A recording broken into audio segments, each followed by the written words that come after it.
Hi there. Looking here at Silverchair's 1995 album, Frogstomp, their debut album. Silverchair being an Australian alt rock, kind of on the tail end of grunge. Actually, when you listen to them, I'll talk about this soon, but you can hear a lot of that post grunge sound that maybe kind of became more popular in the later 90s, early 2000s. These guys had that in spades. So they're kind of you could say influential in that way. But anyway, this was a second out album. I owned this new back in the 90s when I was a kid. I was never the hugest fan of Silverchair, but I thought they were okay. Um, and this album here, I got this second hand for 50 cents. You can see it's got a crack here, and the you probably can't tell from the video, but the booklet looks like it's a little bit, I don't know if it's water damaged or just damaged in general. No, it is water damaged because it's sticky. So that has been in some sort of water for some reason, but not too bad, hasn't ripped or anything. The CD I remember, it's all silver, kind of like a matte silver.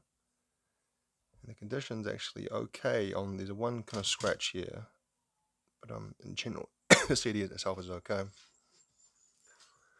The band Silverchair were a three-piece. Daniel Johns, the guitarist, vocalist.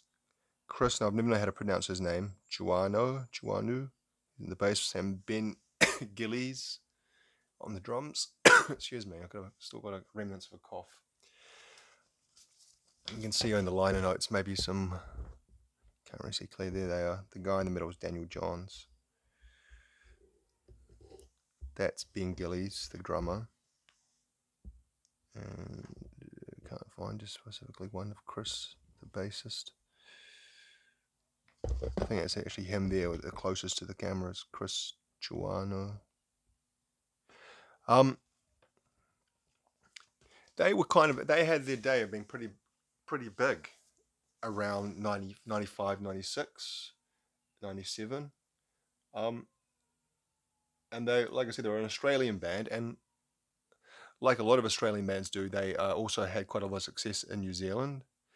But what I didn't realize, like I knew they'd got kind of fame and some success around the world, but I didn't realize that they were as big in America as they were. It said they got to number 9 on the Billboard chart, which is pretty top 10 in the 90s on the album chart. It's pretty big deal.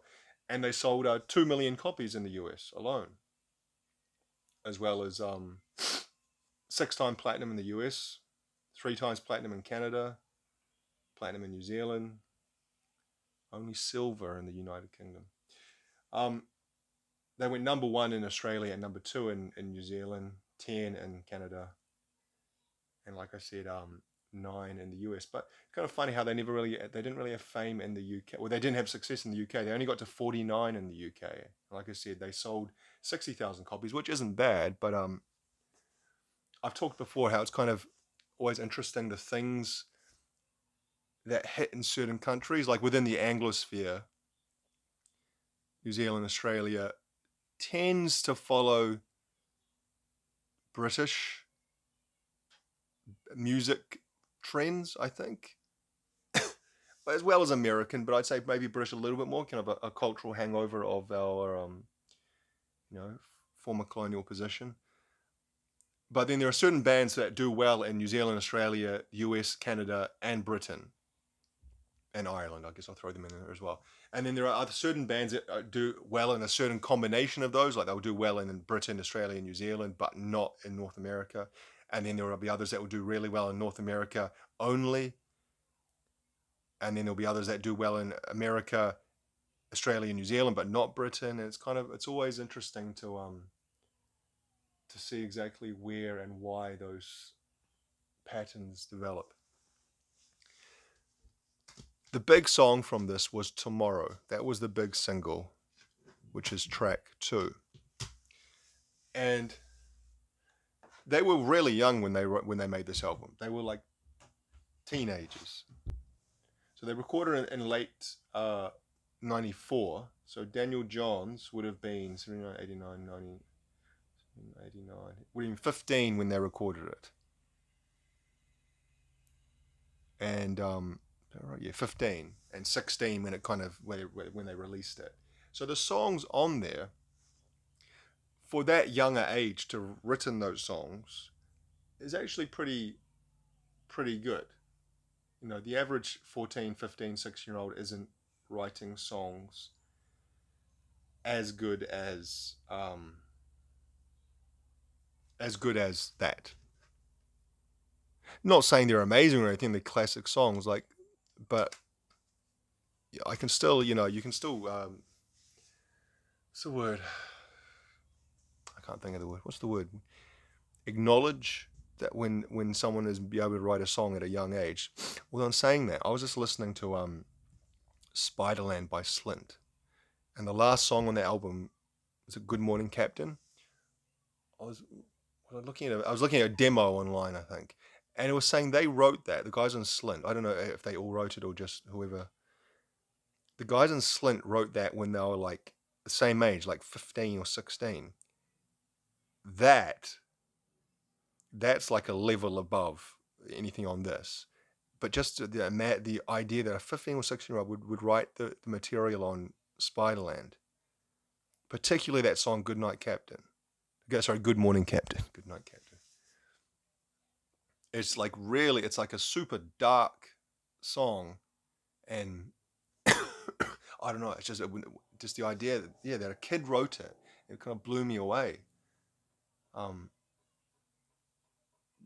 But anyway, so the other song we got, Israel Sun. Israel Sun, I think, was also a single, and that's actually, I like that song. That's a pretty good song. It kind of builds up over time. Starts off with just the bass, do do do do do do, and then the kind of guitars come in. Then it goes into it, and then it builds up this kind of crescendo at the end of it. Kind of gets faster and faster.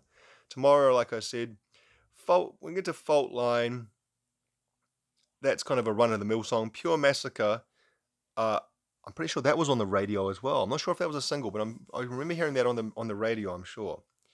And that kind of sounds like again, like a well-written rock song of the mid-90s. Shade is a little bit slower. Maybe that was a single as well. I don't know. I think I've listened to this album so much in my life that it's hard to pick out which ones were actually on the radio and which ones were just I listened to it.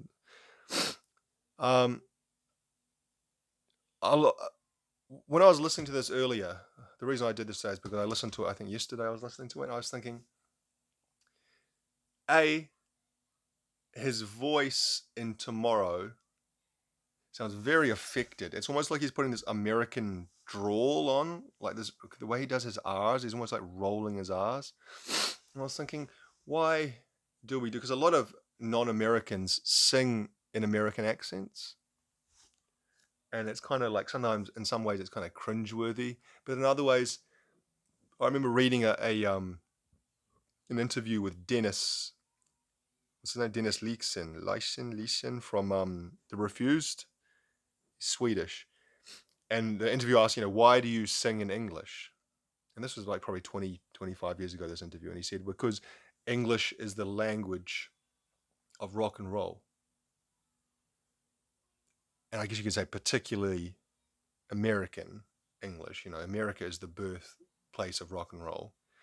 Well, of course, a lot of input from Britain later on, back and forth. But just the same as, I guess, like opera. The language of opera is what? Italian? I know there are some non-Italian operas, but generally it's Italian. And I guess other certain modes or styles of music, you use certain delivery patterns. I guess like country music, it needs a certain kind of accent to this thing. Of course, there are some country musicians who don't do that, but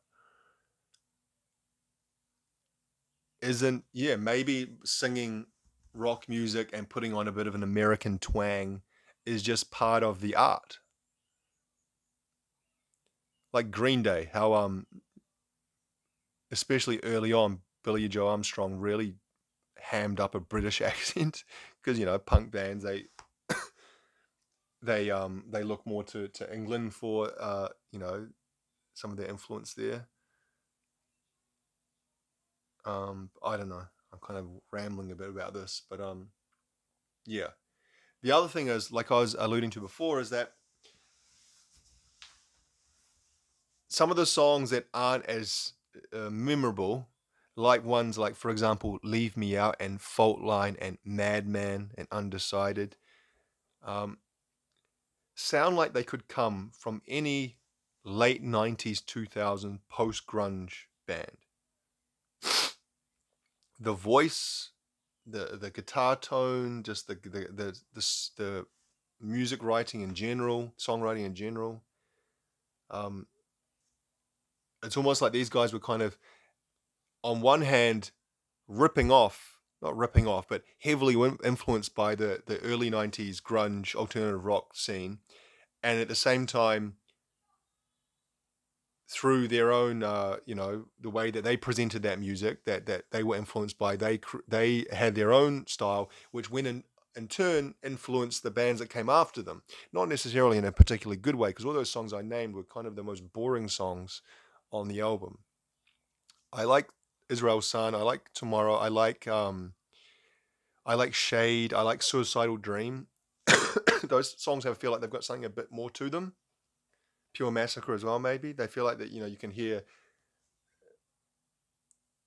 excuse me, you can hear the beginnings of a good songwriter in Daniel Johns. And I think Daniel Johns did go on to write some good songs in later Silverchair albums.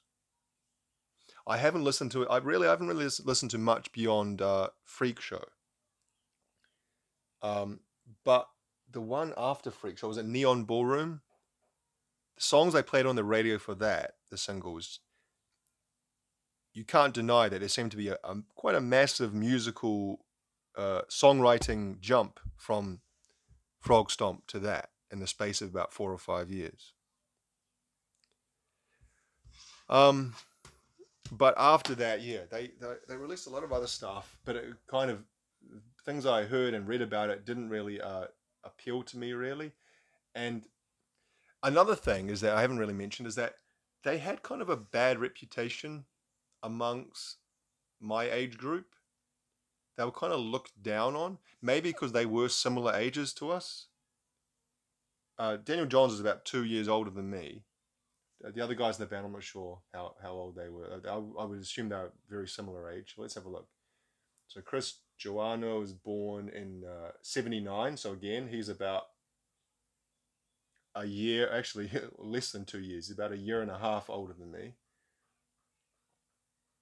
And Ben, the drummer, again, they're all very, very similar ages. About a year and a half, 2 years older than me. Daniel Johns.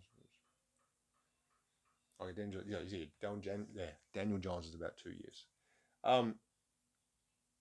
But that means they're younger than my older brother, or both my older brothers. So yeah, I can't really explain why that was. They were kind of like, oh, look at these dicks. Who do they think they are? They think they're rock stars, but they're just the same age as us. Also, I think a lot of girls really loved Daniel Johns. He was kind of like a teen heartthrob, and maybe there was a certain amount of jealousy there, maybe. Whereas someone like, I don't know, Eddie Vedder, girls liked him as well, didn't they? But he was so out in the stratosphere of fame, and he was like, he's a lot older than me. He would be about, 10 years older than me at least? 15 years older than me. And so he's like a rock star. So if a girl likes him, I like, well, what do I care? Of course she likes him. But someone like Daniel Johns, he's only a year or two ahead of me. And he's Australian. How dare he find fame and fortune and popularity amongst the opposite sex? And I'm not saying I felt particularly hatred. Like I said, I own this album. But I remember there was kind of this weird, oh, you like Silverchair? Ugh, those guys are dicks. That kind of attitude. Maybe that was just my school or my friend group. I can't remember. But like I said, it can't have been too pervasive because they went to number 2 in New Zealand, and I remember they toured here, and they always seemed to do well in touring, and so yeah, I'm just saying how. Okay, so Freak Show, the album after this, went number 1 in Australia. Only went number 8 in New Zealand. Number 12, so still pretty good. Number 12 in the US, still kind of still not doing too bad there. Anyway, so yeah, it's not a bad album. I think it kind of it's if you like kind of this run of the mill mid-90s alternative rock, pretty raw and simple. I think it's a good album, and especially within mind. Like I said, this was written by 15-year-old kids, and there are some genuinely good songs on it. Yeah. Anyway, that's it. Feeling a bit low energy today. Still kind of recovering, but yeah. Silverchair, Frogstomp, ribbit. Thanks for watching.